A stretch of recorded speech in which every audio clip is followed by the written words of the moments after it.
Assalamualaikum warahmatullahi wabarakatuh. Halo semuanya teman-teman, gimana kabarnya? Semoga selalu dalam keadaan sehat ya. Yuk hari ini kita bahas lagi soal TKP yang part 10. Nah, sebelum kita bahas, jangan lupa untuk subscribe ya teman-teman dan juga di like video ini. Untuk jawaban PR dari part 9 akan kita bahas dulu di sini. Jadi jangan lupa ya nonton sampai selesai. Baik, soal nomor satu berkaitan dengan sosial budaya ya yang sudah kita bahas kemarin. Samuel sebelumnya bekerja sebagai seorang koordinator tim logistik di sebuah perusahaan kecil, di mana pekerjaannya sebagian besar melibatkan koordinasi pengiriman dan manajemen stok barang. Kini ia baru saja dipindahkan sebagai manajemen proyek di sebuah perusahaan besar yang menuntutnya untuk sering melakukan presentasi dan berbicara di depan kelompok besar. Karena sebelumnya Samuel jarang berhadapan dengan situasi publik, ia serasa ragu dan kurang percaya diri. Maka yang sebaiknya dilakukan oleh Samuel adalah, nah teman-teman, kalau kita sudah bahas kan di part 9 itu bahwa ada dua kemungkinan opsi yang mendapatkan poin 5 atau 4, yaitu opsi C kalau enggak D. Nah, kira-kira apakah opsinya yang D atau yang C, teman-teman? Oke, kita lihat dulu ya. Jadi dalam konteks soal ini adalah adanya perlu penyesuaian ya, makanya masuk kategori sosial budaya. Jadi bagaimana sebenarnya kita beradaptasi dengan situasi baru yang sebelumnya mungkin kita cuma di balik layar, yang sekarang itu kita harus banyak berhadapan dengan orang lain. Maka akan dituntut untuk memiliki public speaking yang baik. Oleh karena itu, opsi 5 ada di D ya, teman-teman, karena sifatnya juga berkelanjutan. Jika kita mengikuti kursus sekali saja, ini akan membantu kita untuk lebih percaya diri dan juga memiliki kemampuan untuk berkomunikasi dengan banyak orang. Kalau yang C, berlatih presentasi di rumah dengan teman dan keluarga, ini juga benar sebenarnya teman-teman. Jadi ini poinnya 4. Namun, untuk mendapatkan pendekatan yang lebih profesional, maka sebaiknya kita mengikuti kursus public speaking. Kemudian, opsi yang ketiga, meminta rekan kerja lebih berpengalaman untuk selalu mendampinginya dalam setiap presentasi agar lebih percaya diri. Atau yang A, mengandalkan pengalamannya di bidang logistik dan fokus pada data teknis saat memberikan presentasi. Oke, ini ya teman-teman, ini 3, ini 2, dan yang terakhir adalah 1 karena dia lebih menghindari ya dibandingkan memanfaatkan kesempatan yang ada. Oke, kita lanjut soal nomor 2.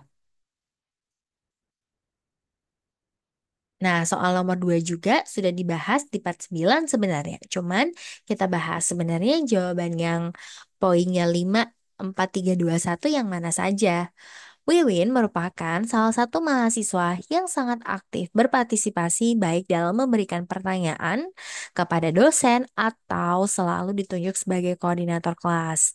Nah, jadi strateginya nanti teman-teman baca soalnya dulu aja. Misalnya, apa sih yang harus dilakukan oleh Daniel? Nah, kita cari tahu dulu nih, si Daniel ini siapa ya? Oh, ternyata si Daniel ini disudutkan oleh Wiwin karena melakukan pekerjaan yang sangat jelek dan tidak sesuai dengan keinginannya. Wiwin kemudian mengerjakan sendiri semua tugas yang telah diberikan. Menurut Wiwin, semua tugas kelompok sebaiknya dikerjakan sendiri karena rekan kelompok yang lain tidak dapat diandalkan. Maka sebaiknya dilakukan oleh Daniel adalah, nah, pertanyaannya adalah sebenarnya ini adalah tugas kelompok ya, teman-teman. Jadi bukan tugas buat Daniel aja. Nah, oleh karena itu, kalau kita lihat yang A, menerima kritik Wiwin dan membiarkannya mengerjakan tugas sendiri. Nah, ini berarti nggak ada solusi ya, teman-teman. Berarti bukan. Mencoba berbicara dengan Wiwin secara pribadi untuk menjelaskan hasil kerjanya dan meminta klarifikasi tentang kritik yang diberikan. Ini bagus ya teman-teman, kita lihat dulu. Mengabaikan sikap Wiwin dan terus melaksanakan tugas sesuai dengan arahan yang telah disepakati dalam kelompok. Nah, kalau ini teman-teman, Enggak ya, karena mengabaikan. Padahal seharusnya ketika ada permasalahan harusnya diselesaikan. Mengajak anggota kelompok lain untuk berbicara masalah ini kepada Wiwin dan mencari solusi agar pembagian tugas lebih efektif. Nah, teman-teman, yang ini merupakan poinnya 5 ya. Kenapa? Karena dalam soal di sini, selain Daniel yang berkinerja jelek, dianggap Wiwin berkinerja jelek, rekan kelompok yang lain juga dianggap Wiwin tidak mampu melaksanakan pekerjaan dengan maksimal, dan semua pembagiannya biasanya hanya tergantung pada Wiwin. Oleh karena itu, harus ada komunikasi antar kelompok dan juga untuk mencari solusi terbaik, sehingga permasalahan ini tidak akan terjadi. Selain itu, kenapa ini masuk aspek anti radikalisme? Karena Wiwin tidak memiliki kepercayaan kepada orang lain dan merasa semua orang itu jelek di mata dia ya. Kemudian yang opsi empatnya ada di B, yang tiganya adalah bisa yang E ya teman-teman. Kemudian yang C mengabaikan dan yang terakhir adalah menerima kritik Wiwin dan membiarkannya mengerjakan tugas sendiri. Ya, oke, kita lanjut soal berikutnya. Nah, teman-teman, untuk soal berikutnya, karena ini soal baru, saya akan berikan waktu 40 detik, teman-teman, untuk membaca dan juga nanti kita akan jawab bersama. 40 detik dimulai dari sekarang.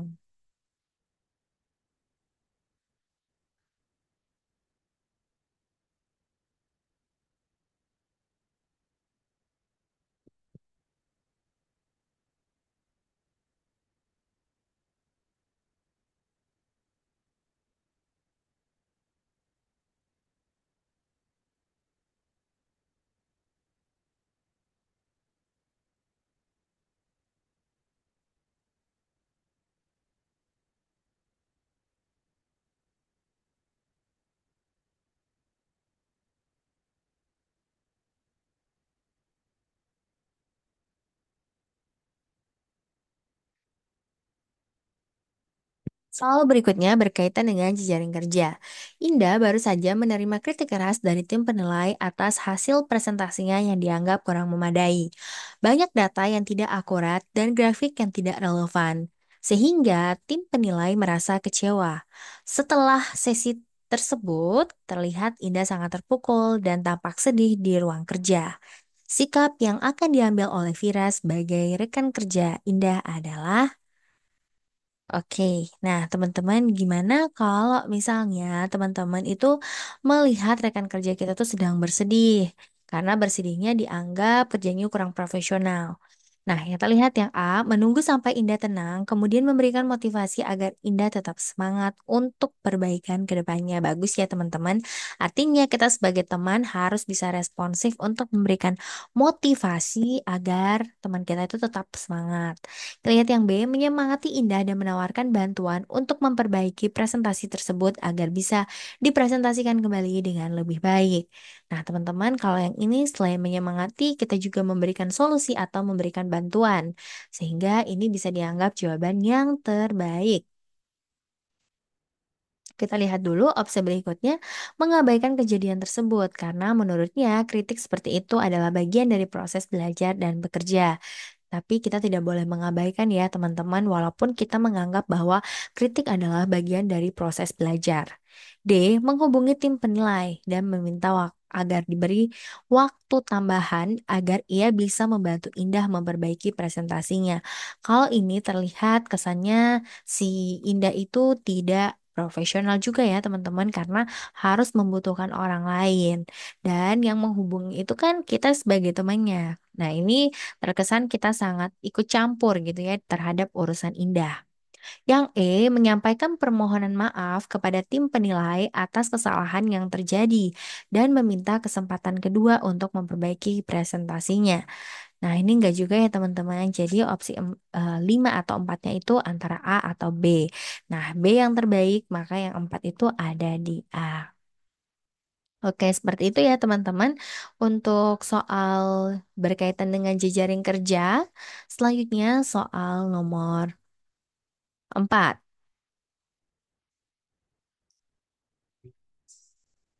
Soal nomor 4 berkaitan dengan pelayanan publik. Silakan teman-teman 40 detik dimulai dari sekarang.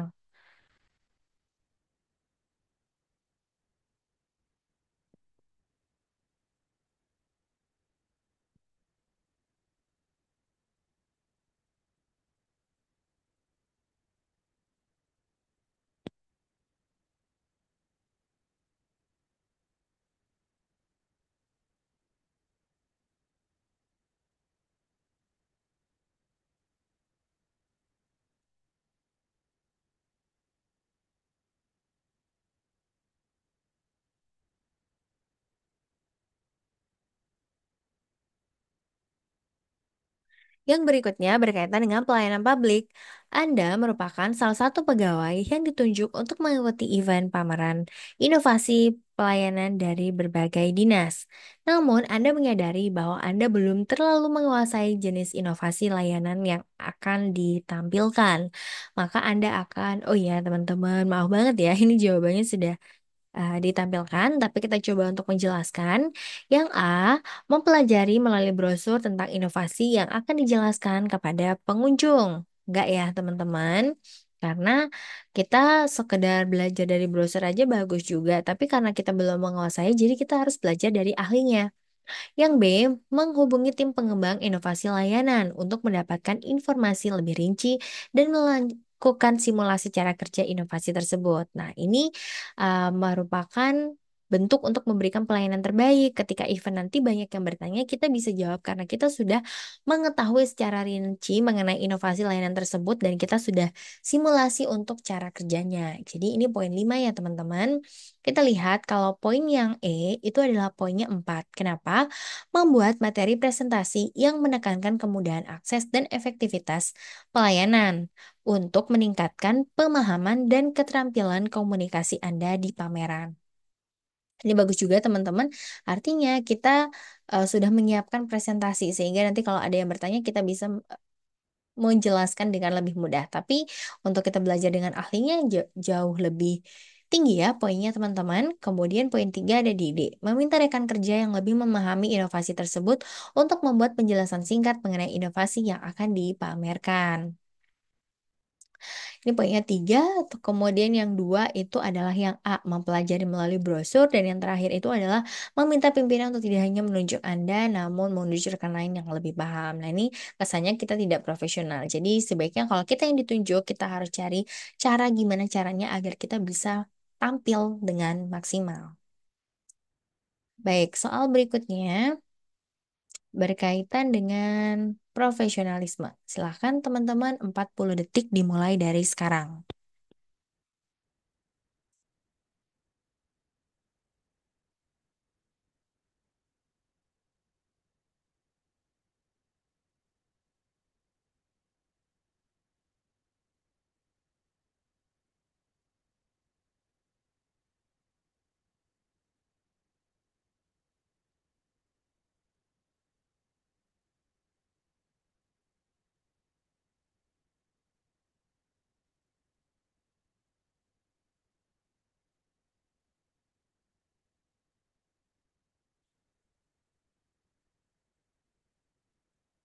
Anda merupakan salah satu orang kepercayaan pimpinan dan menjabat sebagai kepala bagian kepegawaian. Berbagai informasi mutasi pegawai semua Anda ketahui. Tiba-tiba rekan Anda menanyakan mengenai status kemungkinan ia mutasi, maka Anda akan, nah teman-teman, selain itu, selain profesional, kita juga harus loyal ya terhadap organisasi. Artinya kita harus bisa menjaga kerahasiaan. Lihat yang A, membocorkan semua informasi terkait status mutasi karena percaya bahwa rekan kerja Anda bisa menjaga rahasia. Enggak ya teman-teman, tidak boleh. Yang B, meminta rekan kerja Anda untuk menanyakan langsung kepada atasan. Nah, ini bisa menjadi solusi juga ya teman-teman.